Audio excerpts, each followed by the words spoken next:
আমার স্বামীকে বলতেছিলাম, জানো বাংলাদেশের এই যে নাকি নতুন আইন বের হচ্ছে নাকি হবে, ছেলেরা নাকি বিয়ের পরে বউয়ের আর পারমিশন নিতে হবে না, প্রথম বউর দ্বিতীয় বিয়ে নাকি অনায়াসেই করতে পারবে। তা তোমার যদি এরকম সুবিধা থাকতো বা এরকম সুযোগ থাকতো, তুমি কি বিয়ে করতা?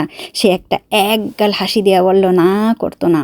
কারণ এই কোরিয়ান মহিলাদের যে পরিমাণে খরচ, খরচ দিয়া পারা যায় না। এদের যদি ফ্রিতেও বলে কোরিয়ান বেটাদের যে ফ্রিতে আর একটা বিয়ে করো, খরচপাতি তো দেয়া লাগবে, কিন্তু বিয়ে করতে কোনো পারমিশন লাগবে না, বিয়ে তুমি করতে পারবা। কোরিয়ান বেটারা জীবনেও করবে না দুই বিয়া। কারণ কি জানেন? যে খরচ, এই খরচ দিয়ে তারা পারবে না। কারণ কোরিয়াতে প্রচুর খরচ, যে খরচ বেটার মানে আর কোনো জীবনই থাকবে না কাজ করতে করতে, এমনিই থাকে না জীবন। তারপরে যদি আর দুই বিয়ে করে, মানে সেরার পায়ের তলার আর রুবার তলার মাটি মানে কিছুই থাকবে না, বুঝছেন? সেজন্য এমনি ফিরে দিলেও বউ লইতো না, বউ তো না মানে দ্বিতীয় বিয়ার ফিরে দিলেও লইতো না।